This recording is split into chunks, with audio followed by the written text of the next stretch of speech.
Well, hello, everybody. Welcome to the Pastoral Thoughts Podcast. This is your host, Jack Young, and today we have missionary Cory Chartier here in the studio, and Brother Cory and I go back some ways, and he's got a great testimony, and he's working for the Lord in India. He's going to tell us all about that, and I trust this episode will be a blessing to you. Hey, thanks for being on today, Brother Cory. Yeah, it's nice to be here. It's nice to see you again. It's been a few years. It is 0 degrees outside in Rochester, New York. It might have warmed up to 1 or 2 degrees, but we went out not door-to-door sewing, but mailbox-to-mailbox sewing. So I learned something when I came here. There was a retired postal worker by the name of Joe Germano, and he's in heaven now, but he came up with the idea of putting tracks on mailboxes, not in them, because you can't, you don't want to get arrested and go to a federal penitentiary, but just you put them on them or in the time saver slot. And so we've been doing that since I've been here for 5 years. And so on 0 degree days, it was nice today. We all had different driving maps. Now, back when you and I were in Black River, there's so many rural routes. I mean, it was country where we're kind of in the burbs right here. But I thought, man, if I would have thought of that back in Black River, there's so many driving routes where there might only be 5 houses on a road somewhere. Yeah, and instead of going into Watertown and fighting frostbite. We'd go into Watertown. That was about 15 minutes away, and that's where you could do some walking. And we'd walk from door to door to door to door, and we hit every door in Watertown. I don't know how many times over the years. Black River, the village that we were in, only had 1,500 people in it, so we would do it on one Saturday almost, maybe 2 Saturdays, and everybody already knew about us. But we'd go through every year. But I thought, if I knew how to drive those rural routes, so if you've got guys and gals listening, in your church particularly, this rural route. Now, technically, I like the scripture verse where it's better to ask forgiveness than permission type thing. It's actually not in the Bible, folks, but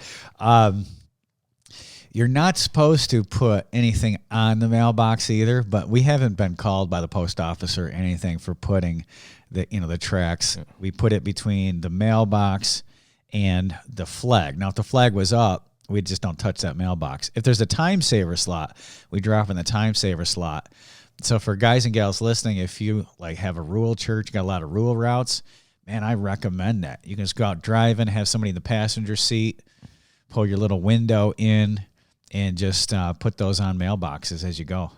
Yeah, I think I enjoyed going out doing that this morning, and it also gives you time if you get I was with the youth. Yeah. It gave me time to talk to him and see how he's doing. Yeah. And I think that would help churches grow together too. You get that. And when we always advertise it, listen, folks, you come tomorrow, if you don't want to talk to anybody, you can have a driving route, and you won't have to say anything to anybody. And I know back when we used to do the Super Saturday up in Black River too, I'd joke too, say, listen, if somebody's in their yard or something, you don't have to talk to them. You just hold out the door hanger for long enough in front of them, and they'll think you're deaf or something, and then they'll take it, and then you go to the next house. But with that driving route, it is very nice for, you got a lot of shy people who don't want to talk to anybody. That's the way they can put them in the driver's seat, put somebody in the passenger seat, and go and canvass an area. Yeah. We did 3 whole stacks. A few hundred. Yeah, and my son Timmy and I went, and he was really good and nimble at putting those tracks in, and we were going at a good clip, and I got a stack that it must have been close to 150 tracks, and we ran out. Fortunately, in my car door, I had some more, but I bet we did close to 200 doors, and we left the church at 10:15, and we were done about maybe an hour and a half later or less. Yeah, we pulled in right after you. Yeah, we were right behind you. Yeah, so it's a nice outreach, especially in the wintertime. Another thing, too, just another idea for churches out there. A lot of times people don't like to commit to weekly visitation. We found that out in Black River, too. A lot of times it'll just be Cory and I.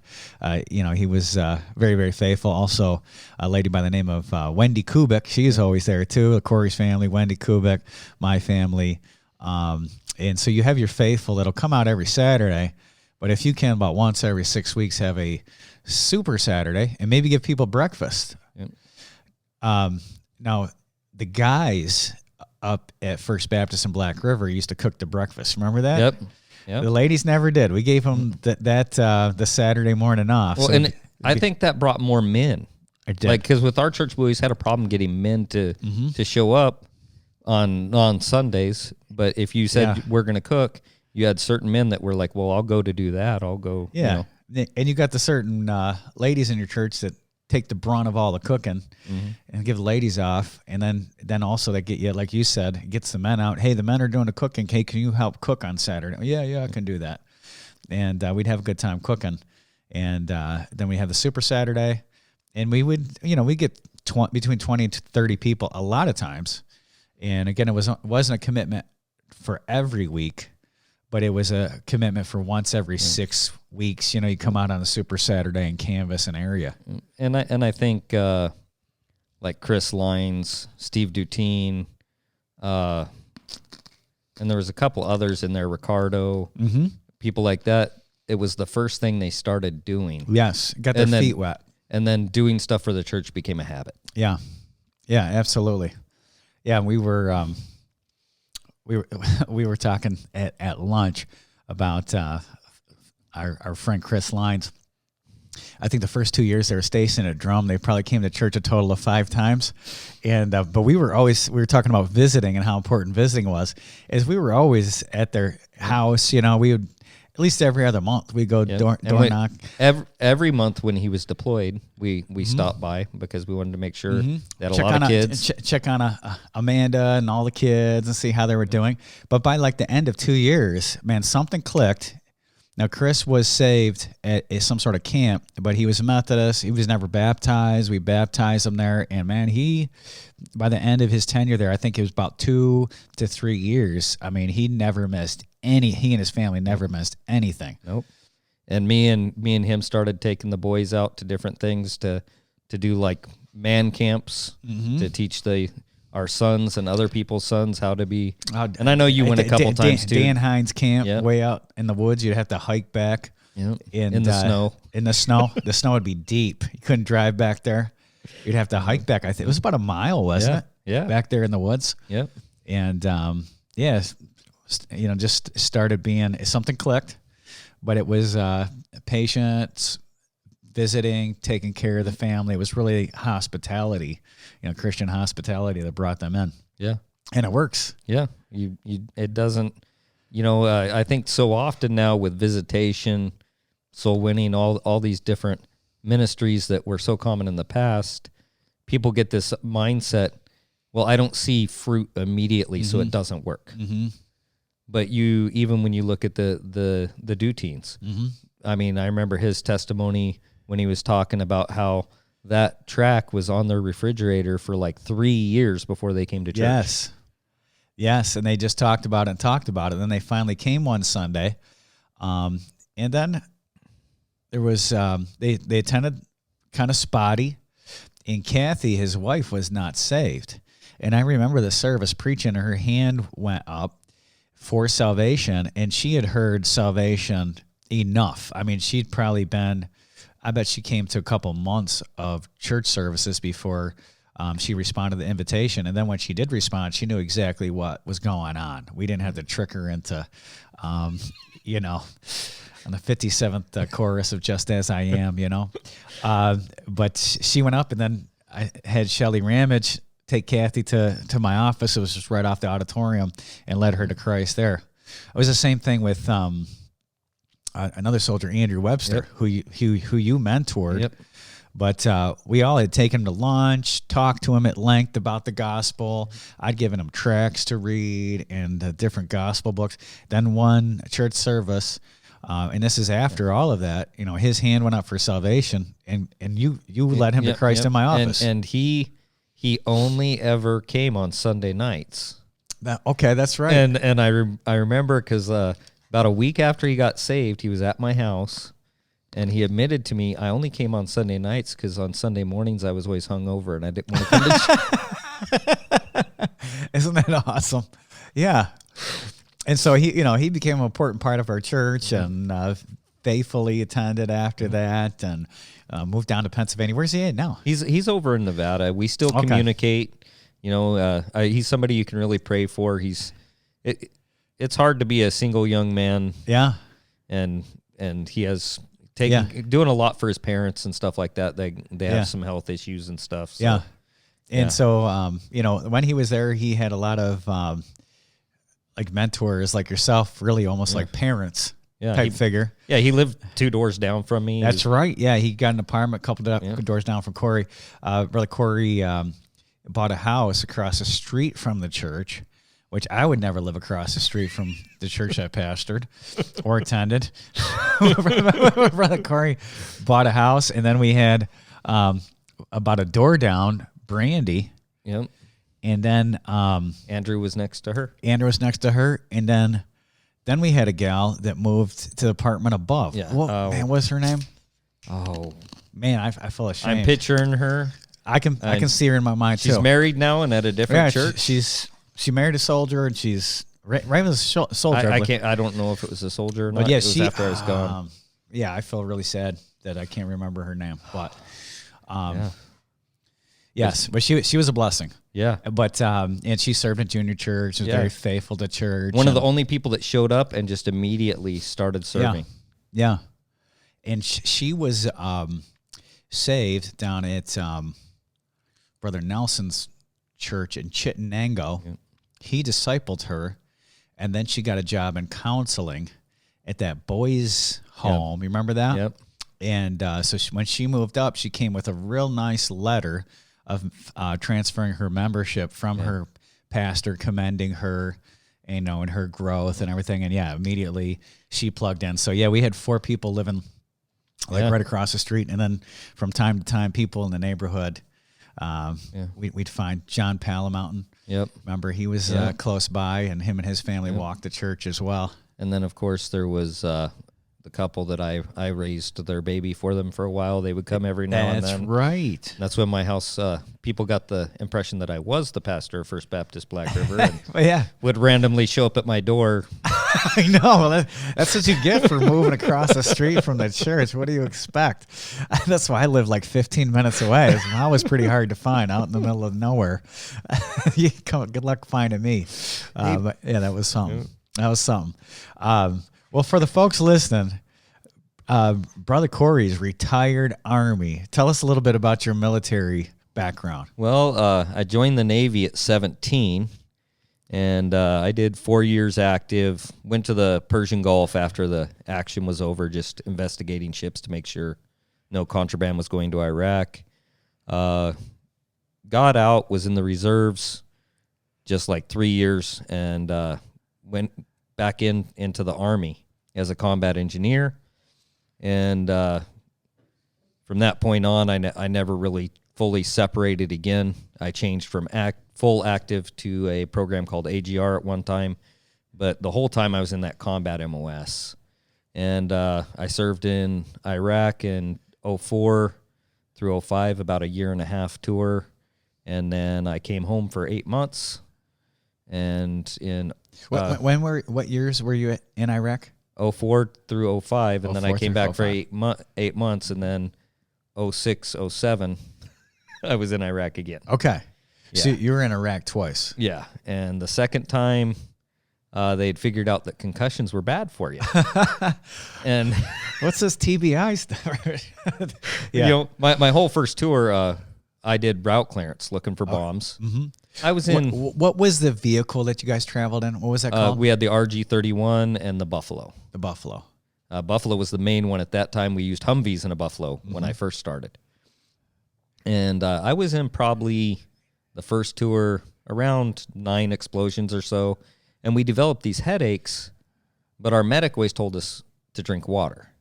You're just not drinking enough water. And that'll get rid of your traumatic brain injury if you drink water. Yeah. So by my second tour, they knew that it was TBI, and I was in 2. So tell us about, like, when you're doing route clearance, like, exactly what your job is when you get in the Buffalo or whatever this is.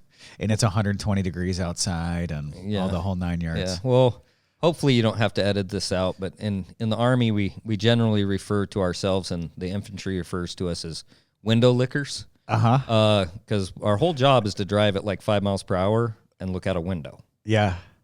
And wait to either see the bomb or for the bomb to blow us up. So sometimes you get called and say, I think there's a bomb over here because there's like a weird mound of dirt. Yes. In the middle of the road. Yeah, then you have to drive out there because EOD is expensive. Mm-hmm. You know, it's a lot cheaper just to blow you guys up. Yeah, yeah. Combat engineers is 8 weeks of training. Yeah. EOD 6 months. Yeah. To 18 months. And EODs is like the Navy SEALs for nerds. Yeah. Right? Yeah. Yeah. If you're going to be, what does EOD stand for? Explosive Ordnance Disposal. Yes. And so that's the Hurt Locker if you watched that movie. Yeah. Yeah. But in reality, he was doing mostly what we actually did because they're, like I said, they're too expensive. Yes. You know, if you're going to get somebody injured, it's the cheap guy. Yeah. Right. And we were accepting that. We knew that. Yeah. And the Buffalo is, how many tons is a Buffalo? 25-ton vehicle. And it's just 6 wheels. Basically it's a Mack tractor trailer with, instead of a cab put on top, a whole armored vehicle. Yes. And the thing is V-shaped made to take yeah. explosions on. Yeah, we took a blast in my first deployment that hit the back tire so hard that it separated the whole axle and tire. We're talking a tire about the size you see on those huge dump trucks, you know, and threw it across the freeway with the axle attached. And then when we were trying to recover it, my lieutenant said, well, is anyone going to go pick that up? Like, what do you want us to do? Can't carry it. I think the tire itself probably weighs 500 pounds or something. Yeah, even the tire yourself, like that's a strongman event. Yeah, right, yeah, exactly. And that's funny. So if when you get blown up, is there any noise, or you just don't know what happens, or you kind of after the fact the small ones you just feel the pressure, and you know, kind of you might get a little dizzy. I got hit by 2 big ones my second tour. I was in the RG-31 the first time, 15-ton vehicle, flipped us clear over. That one, I just woke up. Yeah. And like, you know, I've had people ask me about it. I'm not as sensitive as a lot of veterans are on those kind of things. And they're like, well, so what's it like to get blown up? I'm like, well, you wake up or you don't. Like, it's not a hard skill. Yeah. You know? Hey, you got to tell the folks the story about the guy taking the picture. I can't remember it exactly. Oh, that was yeah. Okay. Yeah, it was Sergeant Kiefover. We have all these, Fort Drum, 10th Mountain Division, most deployed division of the military. And like during the surge, they probably had like as many casualties as any other division of the military. Our guys went into the junk. Praise the Lord, we never lost any of our men, but a lot of them were blown up and things while they were over there. None of them died. But we would go to a grand buffet on a Sunday afternoon, and these guys would sit around telling war stories. And I never served. I was fascinated about this, but I would always make Cory, tell him the story about did you get the picture? So tell me. So I was with 1st Cav Division on my first deployment, and suddenly it came down from higher, because they never know what's actually like going on, that every single IED, you will get a picture. Okay. Right? So we're like, okay, they're putting anti-handling devices and all these other things on these IEDs, but you want us to get a picture every time. Okay, fine. So we're out on patrol, and Sergeant First Class Kiefover was in charge of the vehicle I was in, and we were in the Buffalo, and we find one that's wrapped in an inner tube. It's classic for the time. We knew exactly what we had, but there had to be a picture. So he gets up and is trying to lean over. There's a huge claw on the front of the vehicle for scraping stuff and lifting stuff up. And we had used it to remove some stuff from the area, and he's leaning over the operator of that claw, Sergeant Darby Johnson, to get the picture. Well, he bumps him. He bumps the joystick, which bumps the bomb. So right as he's clicking the picture, wasn't he leaning against the glass too? He was leaning. That's another thing you got to think about. Oh, the camera was against his head, yeah, and the camera is against the glass. and he clicks the picture as the bomb goes off, and it looked like he turned around and just walked back to his seat. So our radio operator, who he went past, starts to call up that we're green. Well, I was in the seat behind the radio operator, and when he reached my seat, he just fell.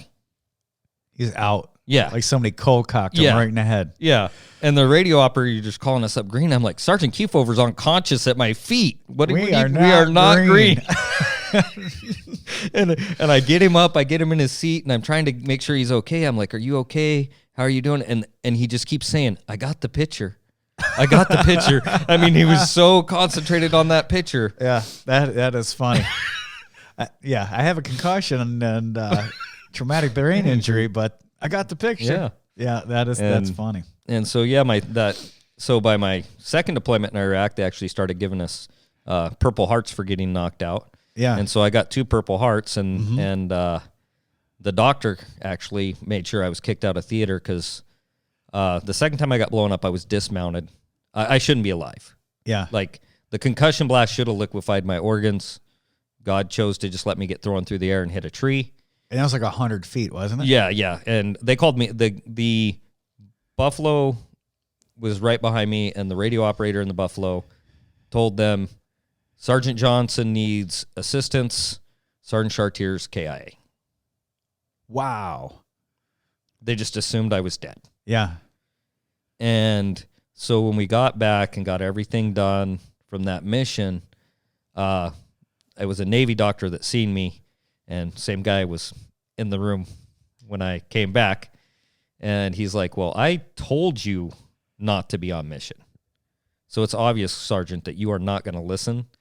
So I'm Navy, so I can't kick you out of theater, but I'm going to call every doctor in your chain, and you are going home. And sure enough, I mean, I was within the week, about a week and a half, I was in Bethesda Naval Hospital, and I mean, it was what I needed. Like at the time, I was angry. Yeah, but and you came back home to recoup from that. Yeah, and I was back for I recouped in 3 years. I flew up to Fort Lewis because I heard a rumor that if you went to Fort Lewis, they would clear your medical. So I flew to Fort Lewis. I seen a Fulberg colonel neurologist, and in the Army, if you're completely good medically, they call it picket fences. You're all ones. It's a scale of 1 to 4. And so he made me picket fences. And so then I could deploy with my soldiers again in 2011, 2012 to Afghanistan. Yeah. But in that one, I did mainly just operations. I only left base a few times. And that was your last deployment. Yeah, to Afghanistan. Yep. Yeah, that's interesting. Me and Eric Sabiston were there at the same time. Didn't know each other. You didn't know each other though. Yeah, on my wall, I told Eric, I said, I got a shrine to you on my wall. But he gave me a beautiful flag that was flown on a rescue saving mission, and he was a Black Hawk pilot medevac, and flew on many life saving missions over there. I believe he saved one of your friends. Yes, I as far as I know, I put them in touch with each other. I haven't heard back how that went because my friend is Mormon. Sergeant Greg Orton. I was one of the few missions that I would do where I left the base. I would fly up by Black Hawk to an OP in the mountains to control movement of route clearance on the ground. Yeah, for just one specific mission called Operation Bostic. And we did it several times. And I do believe it was on the second one, I was in that OP, and our attack helicopters had to go off station. Well, whenever that would happen, risk went up because the Afghanis are smarter than Iraqis, and that's when they would attack. They were fighting the Russians for 30 years or something. Yeah. They had a little experience. Yeah. And so they came under attack, and immediately my friend Sergeant Greg Orton actually got shot in the head. But however it went through his helmet, it just glanced off his skull and continued on, but it was hard enough that it fractured the skull and was causing brain swelling. So, you at that point, I think you only have like 15 minutes to get to a trauma facility, and they were still under fire. We put in the medevac, but I was suffering, like, because I had no real hope He was going to make it. that he was going to make it, because not only because of what the injury was, but they're still under fire. So I know by regulation, they're not supposed to land. And Eric went in there under heavy fire to rescue your friend. Yes. Yeah. And that's how I ended up a Baptist. yeah. And so Eric, who ended up at our church, and him and Tess, his wife, and they've been here before, because now he's flying commercial airlines, and so he's flown into Rochester. I've picked him up and brought him to church here. It's been a few years since I've seen him, but I've talked to him by phone. Yeah. But he's just a great brother in Christ. He really grew at our church. Yeah. He was saved, but he was backslidden. And really, he just started flourishing in our church. Mm-hmm. He was one of the song leaders, and then also he was the door greeter at our church. And I mean, you would never know it just by his demeanor. He's a humble guy. But he was the best door greeter ever. Yeah. He was so friendly, and good to see you. And here I mean, today. That whole story we shared with each other, my very first visit. Yeah. And before that, I hated Baptists. Yeah. But when I found out this man was a Baptist, I'm like, well, then maybe it can't be all bad. Yeah. Then, I guess there's at least one good Baptist out there. It's not a jerk. And then so I got the flag in a beautiful frame, and I got a certificate also mounted in this frame, and it's by Eric and his crew. They all signed it. I think you've seen it. I'm sure you've seen it before. I'll show it to you again. And then underneath that, so this is Eric's shrine in my office. Underneath that is Newsweek magazine. I've seen that. Okay. I've seen that one for sure. Eric is on the Heroes Edition front and center. It's like him and two of his chiefs on his crew, or whatever you call them, on his crew standing behind him, but he's dead center in the Newsweek Heroes Edition. And faithful servant of the Lord. Yeah. Good guy. I mean, I didn't get to know him that long, but it definitely had an impact on my life. Yeah. Because he was there. I mean, the guy he had been he got PCS'd, which for you common folks like myself, I don't even know what that means, but that means you're leaving to a different base. Yeah. And so he left probably shortly after you came to our church. Yeah. It was, we only knew each other for maybe a month. Yeah. You know? Wow. Just at the tail end there. Yeah. And it just, it was, I mean, the circumstances were just amazing, because the guy that told me to go to your church didn't attend it. Yeah. Colonel Matthews, my counterpart in the S3 shop. I was the Master Sargent in charge, and he was the colonel.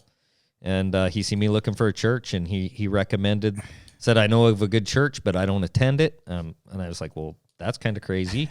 I laughed at him. He's like, well, I got to and told me I have kids, and you were just restarting it. Yeah.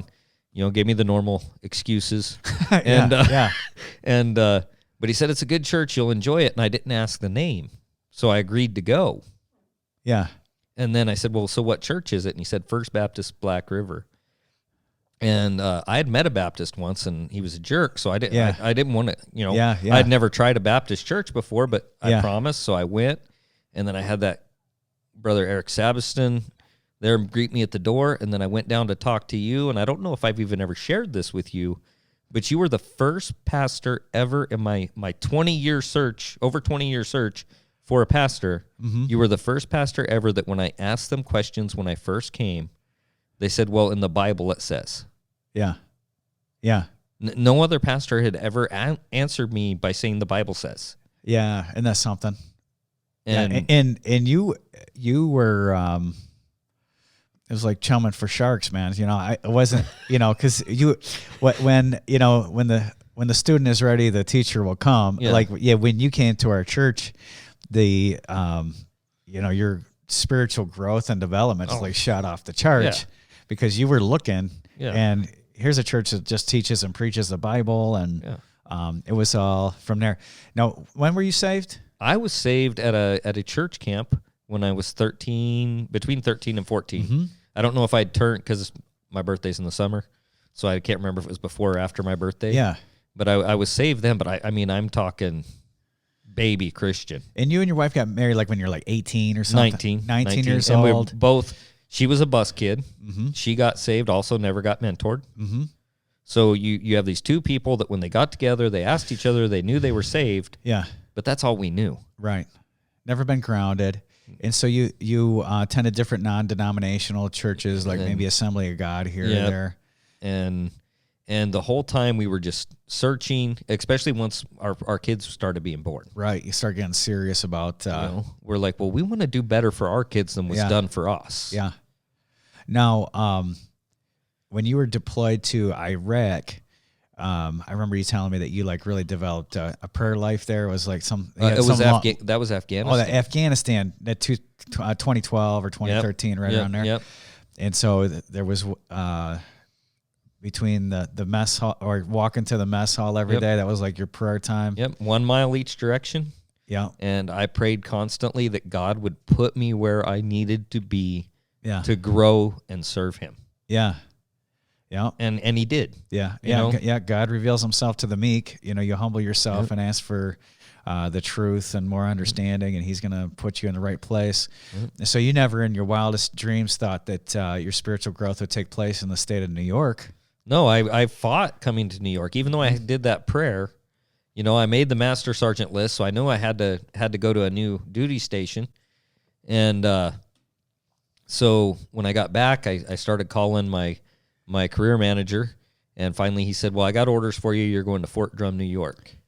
And I said, well, no, I don't want to go to New York. What? And he's like, well, Sergeant, I didn't make the list.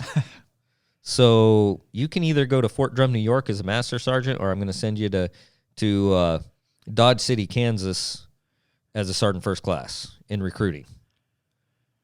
And I was like, well, okay, I guess I'm going to New York. Not going to be doing no recruiting, that's for sure. That's wild. And then when you came to First Baptist in Black River, your kids got plugged in, and unfortunately, when you're part of a church plant, that church was a restart. We had the 1 year round member, Brandy, but like anytime anybody came, and I knew that they were saved, and they were half competent. And the one thing about the Army is they vet everybody, so you can if someone's in the military, they don't have a criminal background or anything, especially if they're E7 or above. Right. And we had a lot of officers in our church, or the stable people always seemed to be officers. And so with your girls, they were teaching Sunday school, a lot of times as teenagers, and, helping out in the junior church. And we had so many people that the first time they ever led a song was in our church. First time they were on soul winning was in our church. First time they ever taught a Sunday school was in our church. Heading up junior church, that was in our church. And so your kids had an opportunity to serve. Your son George has a beautiful voice, and so the kids would sing. George a lot of times sings solo on different Sunday mornings, and then they all went to public school. But they all took a stand for the Lord there at the public school. I remember George on a talent night. Yep. What song did he sing? Remember? Oh, it's still on Facebook, but he sang some hymn, and I can't remember. But he did a wonderful job, and it was just. And the people loved it. Yeah. Doug Main and I were there, and I remember Doug saying, "Man, I'm so proud of that boy." In front of hundreds of people, he sang. And it was one of the classic hymns of the faith, in his public school. Yeah. And then two of your daughters married pastors. Yep. So you got George Birkinshaw, who is pastor of Calvary Bible in Elbridge, New York. And Elbridge, New York. And then Cody Helms is pastor. Was it First Baptist? First Baptist, Mexico. Of Mexico, New York. Yep. Not Mexico. Yeah, Mexico, New York is a pastor there. And it's just an amazing outcome. It just shows you how faithful God is, right? Like every single one, all 5 of my kids is in a better place with the Lord right now than I was at their age. Yeah. They're all attending church. Mm-hmm. They're all, growing, at different paces, different ways. Different people. People. But, and that just shows his faithfulness, because I didn't do everything right. Like, no. I struggled with a lot of very aggressive anger issues from about 2007 to, a few weeks ago. Well, that wouldn't have anything to do with being blown up 9 times. Whatever. It just, and so they didn't have the perfect dad. They didn't have the perfect situation, of other things also that my family had to go through. But grace of God. But God was still faithful. Yeah. Yeah, you came to the men's rally at Trinity the other day, and the guy out preaching, Gabe Gonzalez, did a great job preaching out of Joshua chapter number 7 on Achan, and a wonderful sermon. And so we're proud of him. I just say any good thing that Gabe does, we're all taking credit for it because he's out from our church, and he's got the New Testament Baptist Church over in Irondequoit. It just started a couple years ago. So he was up there preaching, but then you came, and it was funny. I was sitting next to Jonathan Major, and he's a pastor in our church, and I said, "Oh, this is Cody." I said, "I married him." But then George came by. He's like, "This is George. I married him." And I was like, "I married you too." And and then I was sitting there thinking, man, how good is God? Gabe Gonzalez is preaching. He's out of our church, and there's 3 pastors in the room that I had the opportunity to marry. Yeah. Yeah. I think it's not like I marry hundreds of people. Yeah. But yeah, it's just a grace. Maybe you need to marry more. Maybe. Odds will go up. Or there'll be more preachers out there. But so the grace of God has been tremendous. And I mean, and you got called into missions. Yes, at that church. Yes. Well, I discovered from my wife later, recalled into missions. Yes. Years and years before, I had accepted the call to missions, but during my brain injuries, that was one of the memories I lost. Got blown out of your mind. Yeah, and so even to India. And so when I finally, she let me pray for 2 years, wondering where I was going. Yeah. And when I really settled on India, then she let me know. Yeah. And so that helped affirm the calling. And I got called on when Brother Dennis Coral was preaching the first time I ever heard him preach. Yeah, I remember that service.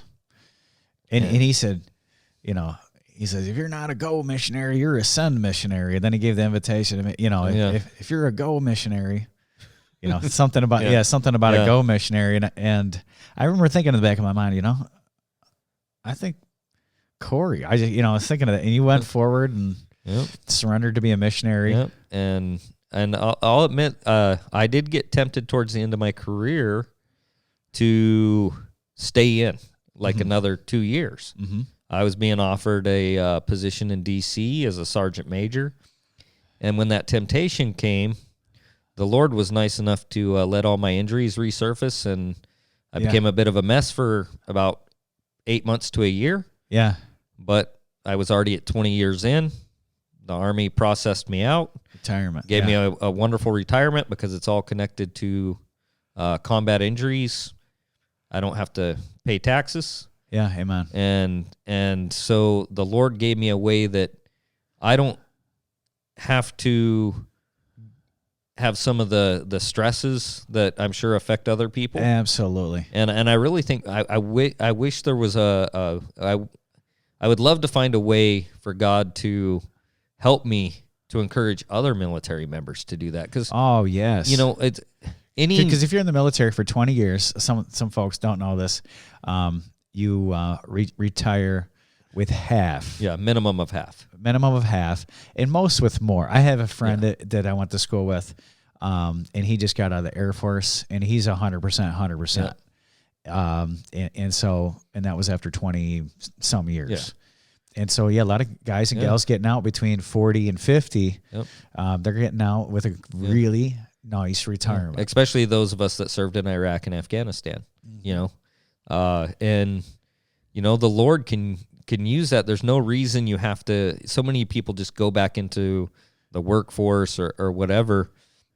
When we left for India, I think our total support was $150 a month. Yeah. And, to me too, that would be so freeing. Yeah. Because I don't have an obligation. I don't have to be inside. I need to be inside the Bible, but I don't have to be inside a box. Yes.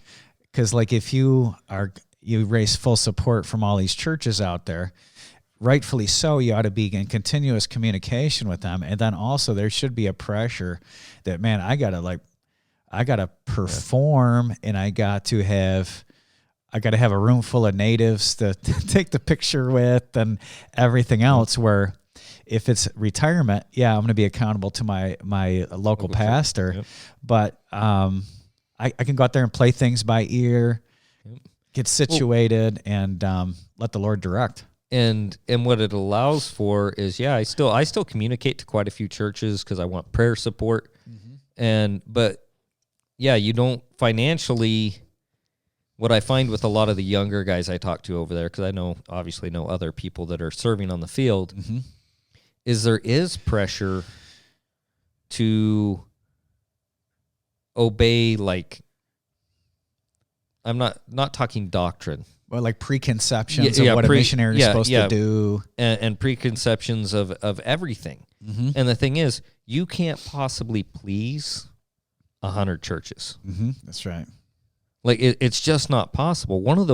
If one of those churches looks in enough, they're going to find something that by their standard, not talking God's standard, you're not doing it right. Yes. Yeah, because here's how we think that, and I'd have to say, too, just to give the churches out there, be picky with your missionaries. Yes. You need to go through a missionary list and look at your prayer letters, because there's some guys out there that are not doing anything. Yes. And so on the head, you look at your different investments. But however, like if you are retired and you're going over there, again, you can just be Holy Spirit led. You don't have to go by any preconceptions about what a missionary exactly is supposed to do. Well, and you're already a proven worker. Like, I feel so sorry for some of the pressures of these young men, because I picture myself at 20-something, right? Nobody had ever handed me $6,000 a month. And let's just face it, you, myself, at 25 years old, we're knuckleheads with a lot to learn. Our heart might be in the right place, but there's a lot of real life lessons and character things and just things that need to be polished. Yep. And you had the military experience and combat veteran, and you have the wisdom that comes with years. Yeah. And you're going there then. Yeah, and I think sometimes we do them a disservice because of that we put all this pressure and all these finances on them, I spent a year looking for the first person to visit in India. And I don't know what all those other people were doing, but like nobody wanted me to come see them. Yeah. And now that I live there, I have the opposite problem. I can't get anybody to come and see what we're doing. Yeah. And I'm like, my own sending church pastor, Pastor Fitton, was going to come, and then COVID and other things got in the way. But I find that to be a big problem on the mission field, because what I see is you have a lot of people that come through. A lot of American missionaries are only on the field maybe 2 months out of the year. Sure. Because India's closed. How long have you been traveling back and forth to India now? 5 years? 5 years. And I'm there more than I'm here because I live there. Yes. But most Americans do it the opposite. Well, and don't you feel like, because we were talking on the way over here, because you live like the Nationals do. Cory doesn't have a refrigerator. I'm like, you don't have a fridge? Well, I got one now. He's got one now.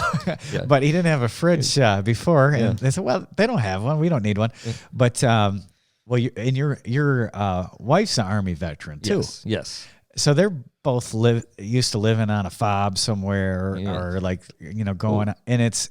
Well, and that's part of why we didn't come back for COVID, because my wife was biological and radiological trained. Mm-hmm. And she's like, well, if they're saying this ridiculous little tiny mask is going to do something, then this thing isn't really that big of a threat, because if you're she had to do the live agent chamber. Okay. You don't wear a paper mask to go into a live agent chamber. Yeah. You're in a full chemical suit with every single piece of skin covered. Yeah. So So you're saying that people with the paper mask in the grocery store, they're not really doing anything? well, We don't want to say that. Yeah, on the yeah. air. I don't We want to get you. our YouTube channel pulled. Yeah, I don't want you banned. But I'm just saying, if you are in a live agent chamber in the military, Yeah. you don't just wear a mask. Right. You know, and so, but when we came out of that, like the area we were in was the same area Brother Helm out of Pennsylvania used to be. Yeah. At that time, it was before we moved and that's over in the to northern Imphal. region of India. Northeast, yeah, Northeast. And that's called the Punjab. No, that's Brother Pratt that's there, brother. It's part of West Bengal, and then it goes clear over to the state we live in, which is Manipur. Okay. And that's right. Manipur's right on the border of Burma. And then on the western side of the northeast region, you have Bangladesh. Yeah. So our area is a weird piece of India between Bangladesh and Burma. See, and I would think the thing with you, too, you're trying to get acclimated to this country, and really it takes me 5 years to start getting good at anything. And another, I think, a great thing about the fact that you're retired, that, you know, again, you don't have, I know you're working hard over there, and I know you're busy, but you don't have this outside pressure on you. Yeah. It's more of an inside pressure of your calling and wanting to reach as many people with the gospel. And what are some of the things that you've been able to do and get involved in and things while you've been over in India? Our main focus has been training up younger men, finding men that maybe even their society says you're worthless, you can't be used. So people that basically would have been like myself. Mm-hmm. You know, I'm not from a good background. I'm not from an outstanding Christian family. You know, I didn't go the Bible college route, those things. And we train these men in our business for job skills and also to do ministry. And also, if with your military background, one of the things you do in the military at some point is train people. Yes. And you've done a lot of training Yes. professionally And for the military. And I also ran and coordinated training for over 400 soldiers. Yes. So, yeah. You're used to logistics and curriculum and training. And having requirements, you know, and standards. Yes. You know, and so I work with these young men, and many of them have now started doing their own work. We have one that is currently moved to the state of Missouri on the Bangladesh border, and hopefully within the next year we'll get a training center started there for the people going back and forth into Bangladesh. One of the only older man that I really work with a lot anymore is Brother Angelus, and he's on the Burma border. And we have one Burmese pastor there that he's not pastor yet, man that we're training to become pastor. And we'll do a church and a missions compound on that border so we can reach into there. And then my wife is doing English as a second language training and using that to get into schools and also to help some of the pastors' wives or other ladies get a skill that they can use to help their families, because we want independent churches. Right. But we don't want them independently dependent on American money. Mm-hmm. Yeah. Yeah. So when the cash cow finally dries up, they'll still be going strong. Yeah. And so those are the two primary ones, but then I go out once a year so far, because I was supposed to go there again, but I had to come back because visa issues, to the Mission tribe, which is in Assam, and I've been training some of their evangelists and pastors for 2 years now on just stuff like the Baptist distinctives. Right now I'm really focusing on like the priesthood of believers, because their people are convinced that anytime something happens, their pastor has to come pray for them. Yeah. Because in the Hindu system, the only one that truly can connect you to God is the priest. Well, in the also with their caste system too, is that they probably figure in their mind that the pastor is a little bit higher ranking spiritually. Yeah, he's a little bit closer to God, and so he's got to be the one to pray. Yeah, and of course you're thinking, well, shouldn't a pastor come pray? Yeah, but they should understand spiritually. Well, and it's to the point where when I'm there teaching, we'll have to take breaks from class every single day because somebody's calling for us to go pray for them at their house. because every single little problem, the pastor has to pray for them. Wow. Think of all the times that you say a little prayer Mm. if you needed a pastor to come. Yeah. My hen's not laying eggs. I need a pastor to come pray. My knee hurts. Yeah. Whatever. Yeah. So, and so that's one thing we're dealing with there. I'm one of my boys, Happy, that's not his real name, that's what he goes by. Uh-huh. But he's a tribal out of Manipur. He's going to go there and help start a school and then help do evangelism with one of the local churches there. And he's got a young lady that they're supposed to get married in the next year or so, and they're willing to go live amongst those people. And we're talking a harder life than they're used to. I mean, these are people that they still do elevated floors for their homes, and the floor is just woven bamboo with holes in the middle. And the first time I went into one of their homes, I'm like, well, that's interesting. And then we're eating and everything. And then when you're done eating, they gather it all up in one plate, and they dump it through the floor because the animals live below the house. Oh, wow. Yeah, that's old school. Yeah. So animals live on the first floor. Yeah. Yeah. Huh. So it's a very different. Well, India is a massive, massive country with a lot of different cultures in there, right? Yes. Every state has. I mean, you can within 3 blocks of your house change complete cultures. That's something. And Brother Cory was telling me at lunch that there's different tribes who have converted to Christianity. And so, if the chief says, we're all Christians now, yep.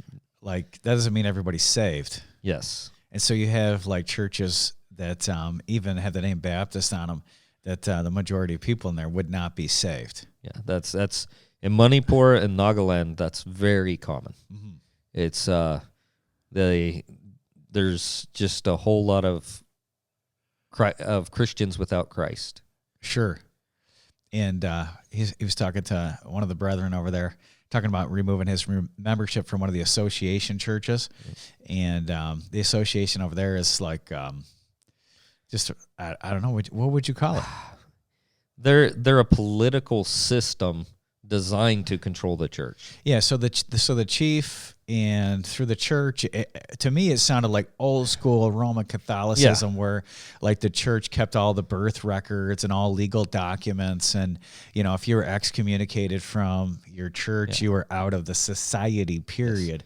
Yes. So this man was worried, like, if I leave off my membership at the association, my family could lose their property. You lose your right to be buried in your village. Yeah.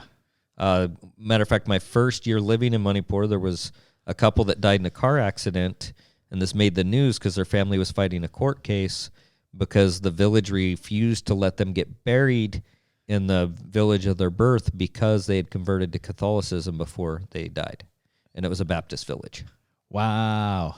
And these Baptists have never heard of some of the Baptist distinctives like priesthood of the believers, individual soul liberty, separation of church and state is a Baptist tenet. Yeah. And that means that not that the church would not influence government, but government wouldn't control the church. Yeah. And those two are intertwined.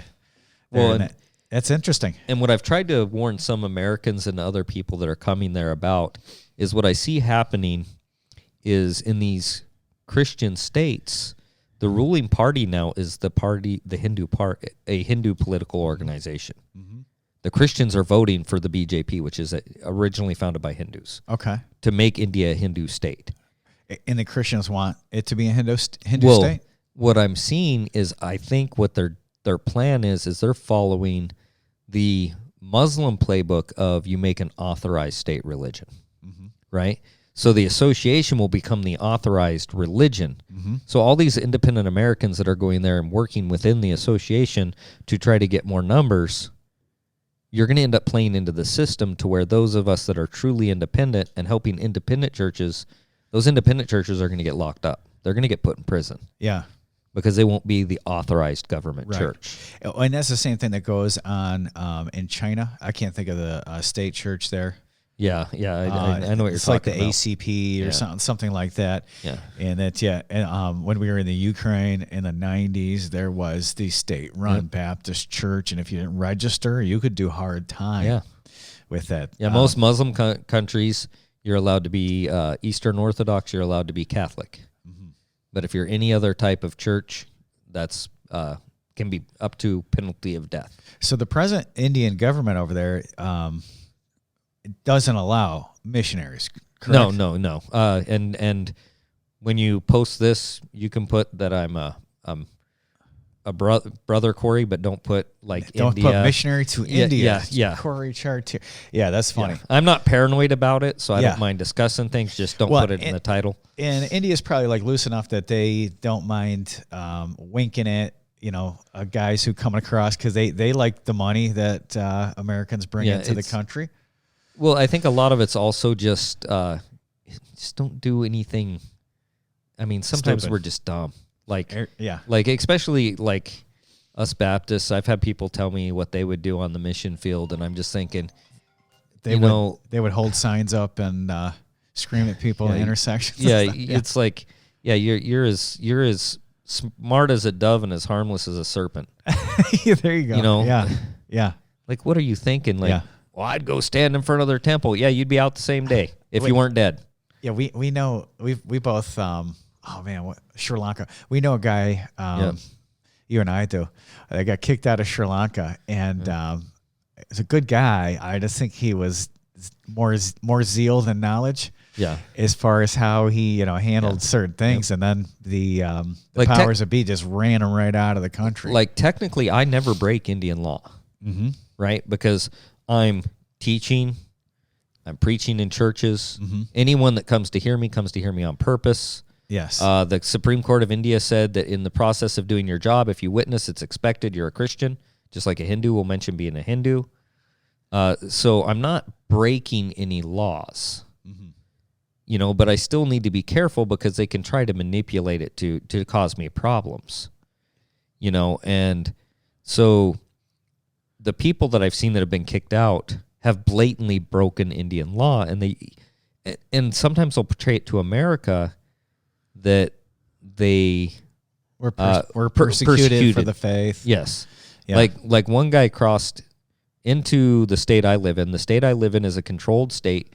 To cross the border or fly in the airport as a foreigner or Indian that's not from there, you have to log in with the local government because it's considered a conflict area. Sure. There are rebels, there are different organizations. So I always do. One American before me used to drive from one state to the other without going through the checkpoint. Yeah. He got kicked out. Sure. And it serves him right. Yeah. Another American, while I was in the city of Siliguri, he made it somehow through Delhi Airport, but in Siliguri Airport, they discovered he had $150,000 of cash in a briefcase. You get arrested in American airports for that, for coming from another country with $150,000 cash in a briefcase. Yeah. Wow. That's not persecution. Yes. That's stupidity. Yeah. Yeah. So. Yeah. Yeah. You were resident and a citizen of heaven, but also of this earth at the same time. So you got to obey God's laws and obey man's laws. When one conflicts with the other, then you have to obey God's. But other than that, go along to get along and do what you can, not what you can't. Yeah. Yeah. Because you have so many opportunities to train others. Yeah. And I go to Jammu, Kashmir. I have one pastor up there. He's been a pastor 20 years. And I got the opportunity to help train him just because I went. Nobody else would go with me. I went by myself. Like I'd been there already. And your mode of transportation is what? Motorcycle. Yeah. So I rode the 6,000 kilometers by motorcycle. Good grief. 6,000 kilometers is how many miles? It's about 3,500 or so. Wow. How long did that take you? It took me for the first about 5,000. That's like here to California or something, man. That's ridiculous. The first 5,000 took me about 3.5 days, and I stayed with Brother Brian Pratt in Punjab. And he put me in contact with a man in Jammu, Kashmir, because I was going by myself. And he's like, well, wait a minute, stop by my house, take a break, and let's talk about this. You know, because I was going by myself because no Indian would go with me because they're so afraid of the Muslim terrorists. And I mean, Jammu Kashmir has a bad reputation. I've never seen it, but this is like a tremendous adventure for you at the same time. Oh yeah, I mean that's amazing. God's given me a wonderful life. I am never going to complain about the things God has let me do. Well, and just think if you decided to take that job in D.C. and then after that you got some sort of you worked for the military industrial complex making $150K a year, you would never have that kind of fun. Oh no, I wouldn't be allowed to. Yeah, you'd have like some nice brand new vehicles, and you would be miserable. Yeah, you're serving the Lord and having adventures at the same time. Instead of my $3,500 Indian-made Royal Enfield. Yeah. Wow. And so you took this 3,000-mile journey. Yep. And so on a motorcycle. Yep. And so I'm staying there because and I imagine these roads are not like highways, paved highways. Most of them from Lucknow to Delhi, which is about 300 or 400 miles. Mm-hmm. That's really nice. Yeah. You got 300 to 400 miles of a nice smooth road. Yeah. The rest of it is sometimes nice, sometimes not, but it's always chaotic. Yeah. Because that's a like almost like American style interstate. Everywhere else, like you have trucks going the wrong way down the road at you. You have cows in the road, dogs in the road, people like ox carts. It's amazing. Yeah.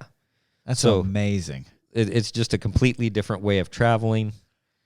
Unreal. And so he puts me in touch with this guy, and he's like, well, this guy's not like-minded, but he'll let you stay at his house when you first enter Jammu. I'm like, okay. So I went and stayed at the guy's house.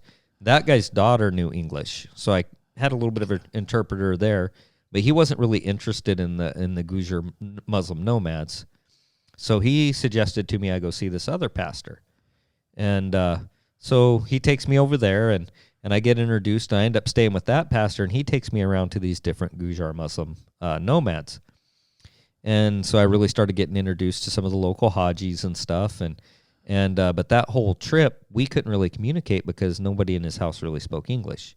So he was polite, so anything I said, he just said, oh, yes, sir, yes, sir. And you could ask him crazy questions to hear him say yes, sir. Yeah, and so the next year, every year, I try to hold a church planners conference. And we bring guys together. Brother Brian Pratt came this time, and he brought one of his young men with him who raised his hand to give a testimony. And his testimony was he was a Muslim, and that he was amazed by this foreigner who kept coming to the area he was living and spending time with these dirty, poor people.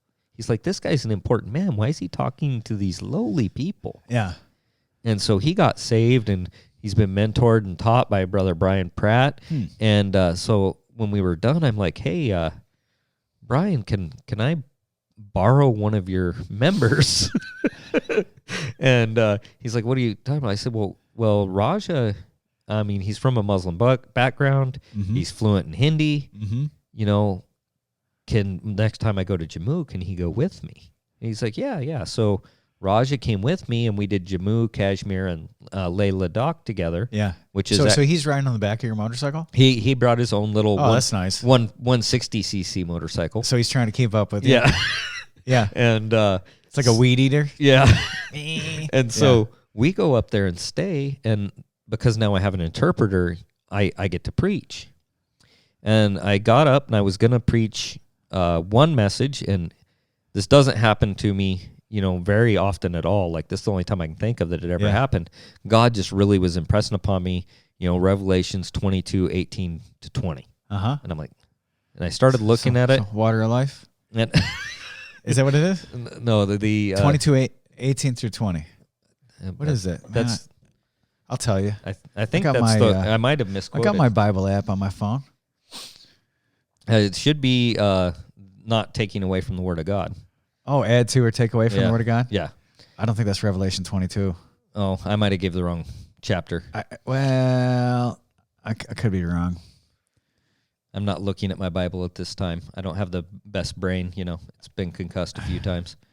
Yeah, you always got that excuse in your back pocket too. Let's see. Oh yeah, you're right. Okay. So 18 and 19 it says, "For I testify unto every man that heareth the words of this the prophecy of this book. If any man shall add unto these things, God shall add unto him the plagues that are written in this book. If any man shall take away from the words of this book of this prophecy, God shall take his part out of the book of life and out of the holy city and from the things which are written in this book." Yeah. Yeah. And so I'd always heard that preached about the King James Bible, which is true. Yeah. Right. I'm not arguing that. Yeah.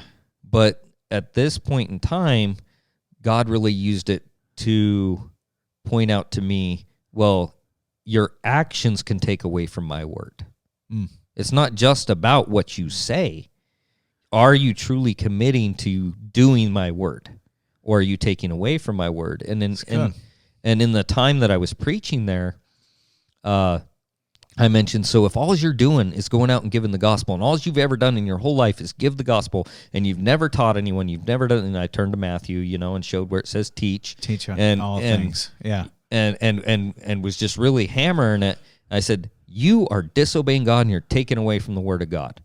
And I really didn't think anything more of it. I mean, we had some time in prayer and stuff, and we went out and did some visits that week.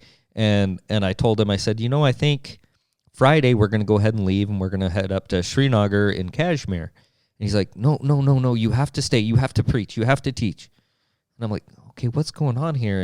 And he couldn't explain to me why. So I called for Raja. Now you're preaching through an interpreter. Yes. Through this thing.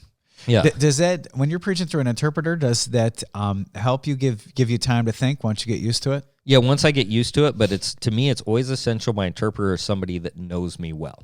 Yeah. I don't want some random guy. I want a guy I'm traveling with who knows me. Yes.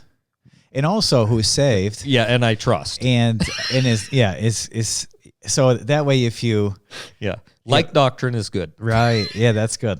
So they're not putting it through their own filter. Yes. Yeah. So you were asked to stay. And so Raja comes and he's interpreting for me, and it turns out Pastor Singh for 20 years has only ever taught or preached the gospel. Wow. And he's like, I didn't know. Yeah, sure. I didn't know any different. Can you come teach me? Here I'm nobody. Yeah. I don't have some big degree. I don't have, what anybody would tell you is a requirement to be a missionary in their flesh. I don't have those things. Yeah. I'm not gifted with languages. You just said, here I am, Lord, send me. Yes. Yeah. And so now me and Brother Brian Pratt have started communicating to him, and Brian Pratt knows much more than me, and I was supposed to go up there during this time. Mm-hmm. So Brother Brian Pratt's trying to arrange it for himself to go up there and just start teaching pastors. Yeah. And that might sound funny to us, like stateside, that because you wouldn't travel around the States teaching pastors. No pastor in the States would have me. No, yeah, it's like, what are you gonna? But you go to because over here too we have all this opportunity and we have all this availability to training and conferences and fellowships. All your books are in English. All these books are in my language. Yes, that I can understand and read. I've got all these. These dead white guys on my bookshelf. The Nepali, the Hindi, all the major languages I know of in India, they don't even have a concordance. So not even a Bible concordance. So they can't even pull out Matthew Henry. Yeah. Yeah. And see what he has to say on something. So one of the things that you feel that you're trying to accomplish over there is just to ground these men in the doctrine and basics and because God can do all the rest. Right. Yeah. If your doctrine's correct, God can do all the rest. Yes. Well, it's an amazing thing too. Brother Gulshan Lal, who you'll meet tomorrow, but he goes over and does these seeker conferences, and he has these 3-day meetings where unsaved, like Hindu people, will come and learn about Jesus, and they will teach, which I think is a way more thorough way to evangelize than just have a bunch of Hindus say a prayer and ask Jesus into their heart. They'll add him. But another thing he does too is he has these big conferences where all these pastors come, and it's days of training. And I know my dad, he's only been to India twice, but both times they did pastors' conferences there. And he said they would hand out like 3-ring binder with, all these things. And he said, man, the pastors over there thought they were walking through tall cotton, man. They thought it was just amazing. Yeah. Well, and the other thing we try to do is we also teach that it's okay to work. Because there's a concept there because of the caste system that if you're in this religious position, you should not be touching and doing any manual labor. Yeah. So like the first time I've been basically adopted into a Kuki village in Litan Ukrul. And the first time I was there visiting, I went with my family up to their sugarcane field, and I carried sugarcane the 5 kilometers back to the village myself. And I didn't think anything of it. I was just being helpful. Yeah. You're just doing your part. Yeah. Yeah. And I found out later that people in the village were actually talking about that because they're like, but he's supposed to be a man of God. Like I've never seen anyone do something like that. Sure. So, and we wouldn't understand that stateside either, because culturally that would be so different. Because like culturally, like we're more like democratic, like even in the military, like the leader eats last, type thing, and then you would all kind of do your own part. Your job as a leader, well, from the Judeo-Christian standpoint, is to take care of those. Be a servant first. Yes. Be a minister. Yeah. Where there, I would understand the caste system because you had like you could explain this, but you have different castes. So like that, you have like a business caste. Yep. You have like the highest is the priests. Then you have, used to be royalty. So as a minister, would you be considered like up there with the priests? Yes. Once people convert, and even amongst some Hindus, some Hindus will treat you like, especially if you're white. Yeah. I mean, there's certain states that are, I'm not saying it's all this way, like the state of Odisha, the state of Gujarat, and a few Maharashtra. Some of those have places that you better be careful about going. You better make sure God wants you there. And I mean, same with Kashmir. Yeah. If God didn't want me in Kashmir, I wouldn't go to Kashmir. It's a dangerous place. Yes. Yeah. And so there are those places, but the places that don't have a problem with Christianity, they're always going to see the white man as higher. Sure. And there's racism over there. Oh yeah. And the fairer your skin, the higher your rank in the caste system too. Is that correct? Yeah. The lowest group would be called Adivasi, and they're a type of tribal. And they're one of them. Actually, I read an article. Couldn't get into a college in the U.S.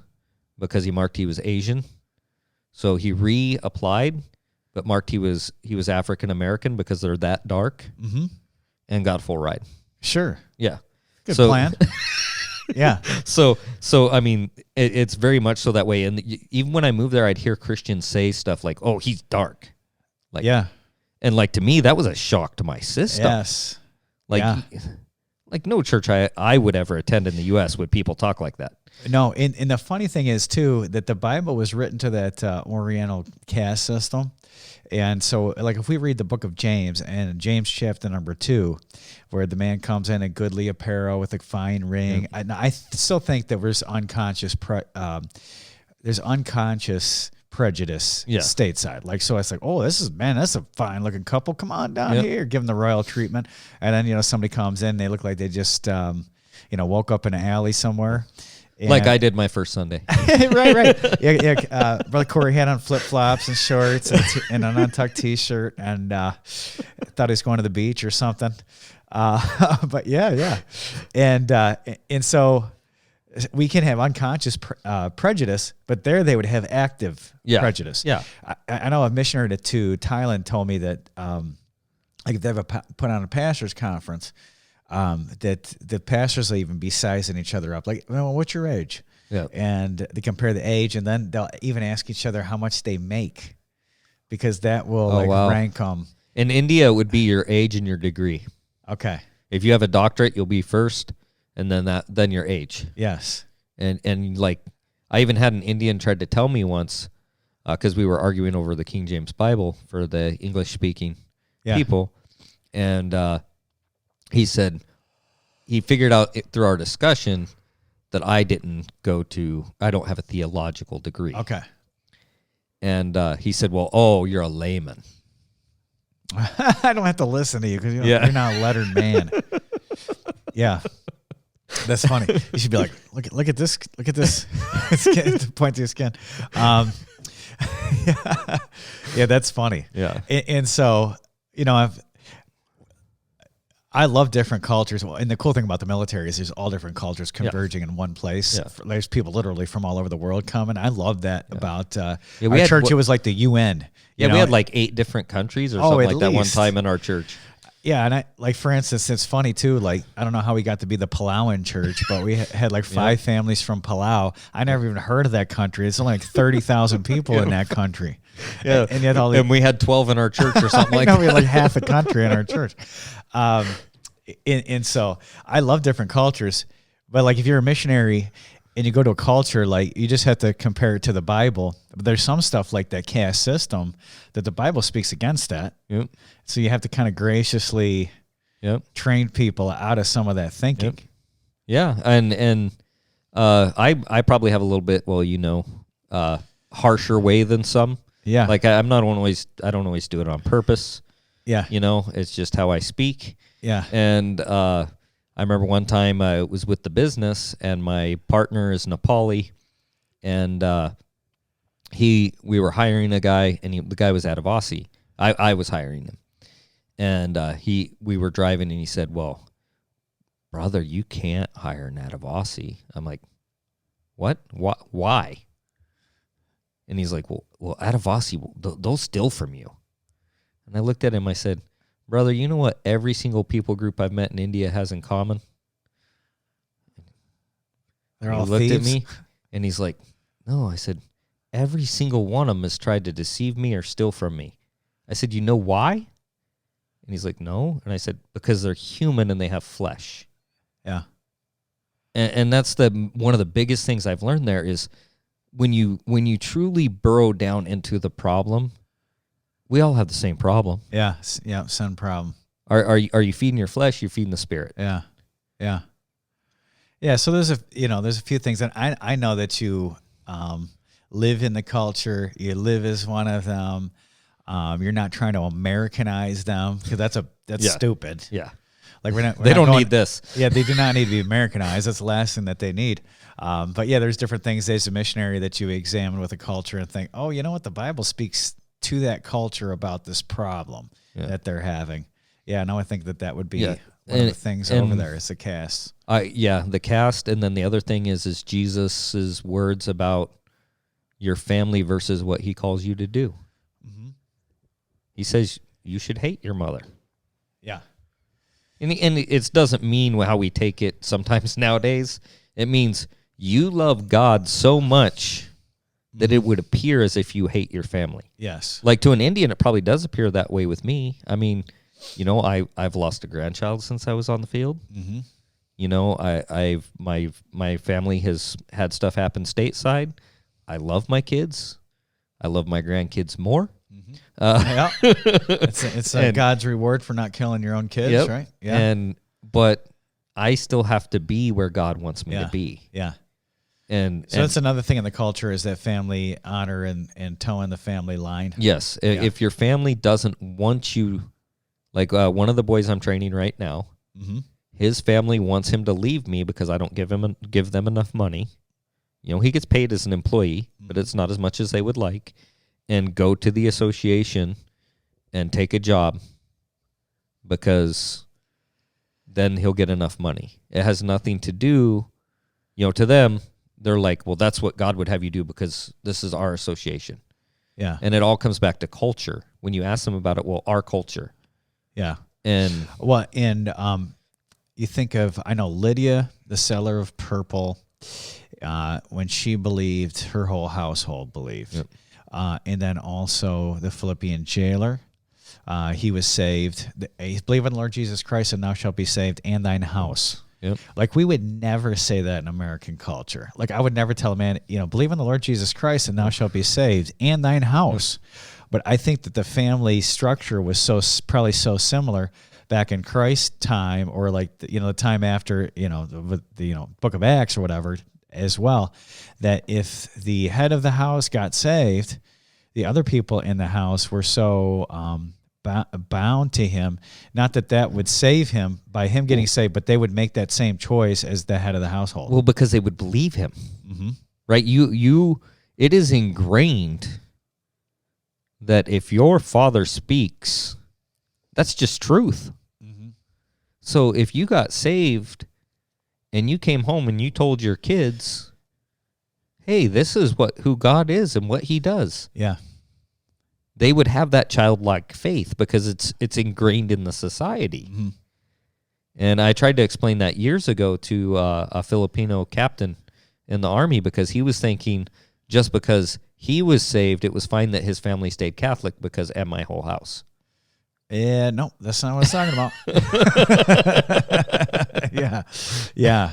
And that would be a cultural thing that you would have to look at as you interpreted that scripture. Is what is it talking about? Yeah, a guy gets saved, then his whole house is saved. It's the implication there, because you compare scripture with scripture, is that that head of the household, and it was so family oriented, and that was their little tribe kindred, that if they got saved, then the whole household would follow suit and believe on Jesus as well. Well, and being there has given me such a greater understanding and love of who Jesus is. Because you look at, this is and I tell them this is an Asian culture he is born into. Imagine your mother was pregnant without being married. No one has any reason to believe her that that's God's child. No. Your first and only time in human history. Yes. You are born to a mother who got pregnant before she was married. What does your society say about you your whole childhood? Imagine people were talking about Jesus that way. They said about Christ, we weren't born of fornication. Yeah. That was the implication. That we know about your story. Yeah. Yeah. That's interesting. Because a village never forgets. Yes. Right. Right. Yeah. Isn't that funny? In Jesus' hometown. Yeah. No, that's interesting stuff. And another thing too, with worldwide missions, is as you go over to overseas, and you've been in places that are so far removed and so distant from Western culture. Yeah, you have a common bond with people who don't look like you. They don't eat the same foods. They have completely different culture, but you have that common bond in Christ. And that's very powerful to experience. And it helps. I think every Christian should do a trip to some place that makes them uncomfortable. Absolutely. Some place that's harsh and rough. And actually so much different than what you're used to. And actually say, I'll eat what you eat, I'll do what you do. Because what I've experienced is a lot of times people will come, but you have to change everything. Yeah, you stay in like a Hilton in India or something like that. Yeah. I've eaten dog. I've eaten Asian murder hornets. Interesting. I've eaten their larvae. I've eaten tree grubs. And they're feeding you their best. And that's another thing too. That's a theme in the Bible, and we're going to be in 1 Peter tomorrow. One of the things that we're doing in the end times is we're supposed to love each other fervently. For fervent love covers a multitude of sins, and then use hospitality with one another without grudging. Yeah. Well, in that day and age, which Peter was talking about, there was the diaspora, the dispersion of the church, and he's writing to the persecuted brothers that are scattered.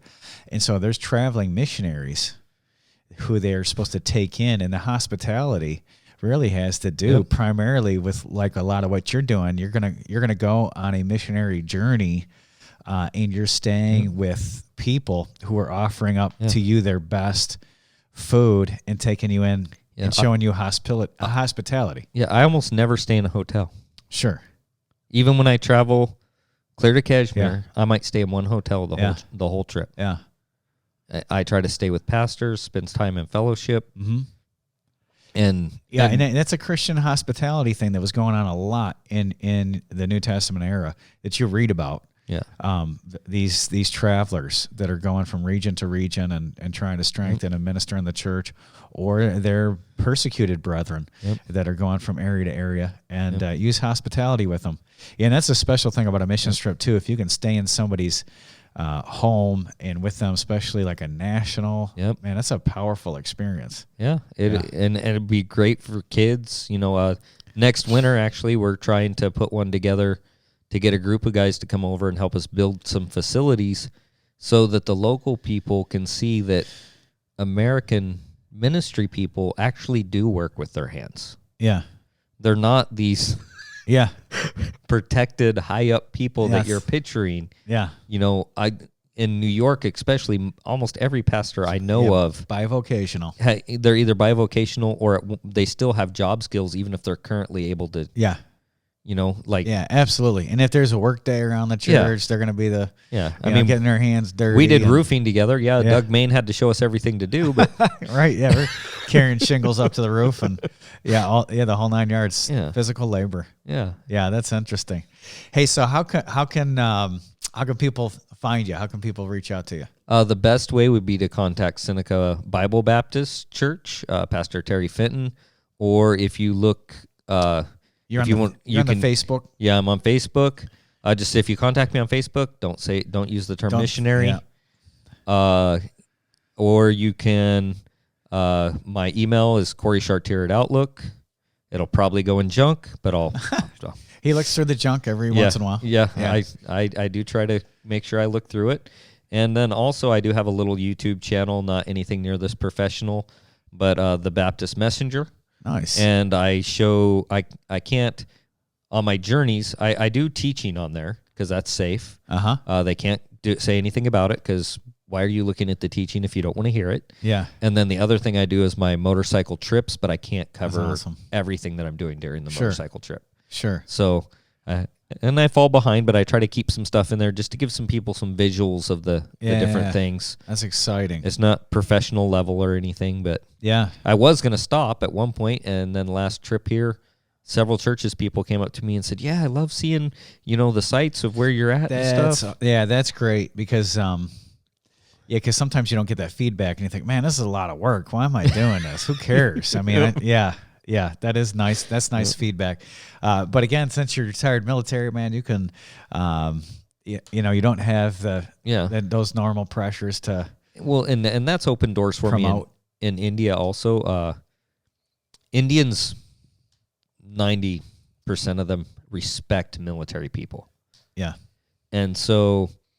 In Jammu, Kashmir, I don't mention it. And same here as stateside, unless you're right outside a military base. Yes. And then they hate your guts. Yeah. Yes. Like, another soldier.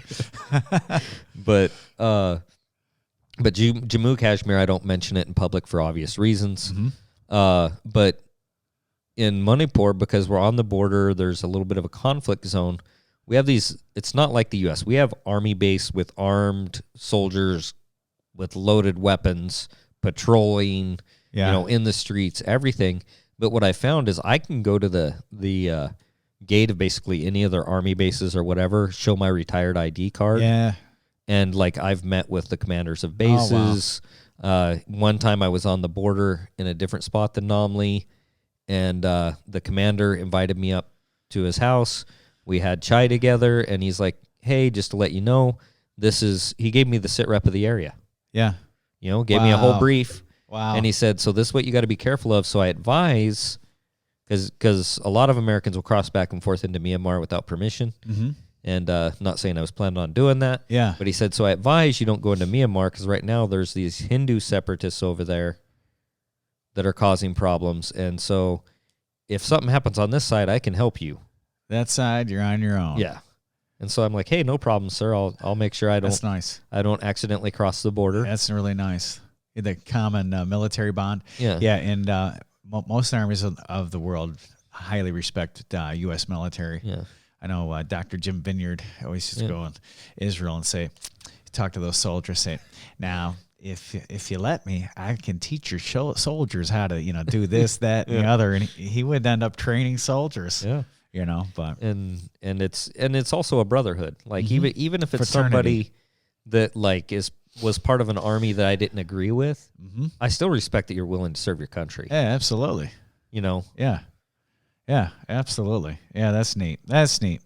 Well, hey, thanks for being on, and we're looking forward to tomorrow being in church. Yeah. That'll be good. Yep. But, all right, Brother Cory, we'll wrap it up. Thank you for everybody for listening. Make sure to go to pastorjack.org and sign up for the blog. And if you want to reach out to us, if you're out there and you're in the ministry and you want some good books, I will send you some for free. There's guys that have given me different books that they have written that want them to go out to pastors. Email me at pastorthoughtsmail@gmail.com, and we'll send you something, okay? God bless each and every one. Thank you so much for watching or listening to the Pastoral Thoughts Podcast. We'd love to hear from you. Please reach out to us at pastorthoughtsmail@gmail.com. Also, if you want to check out more about our ministry here, you can visit pastorjack.org. I do have a blog that I do write. I'd love to have you as one of my subscribers there. Also, if you enjoyed this video, please like, subscribe, and share. We'd love to hear from you. Thanks again for listening. God bless you.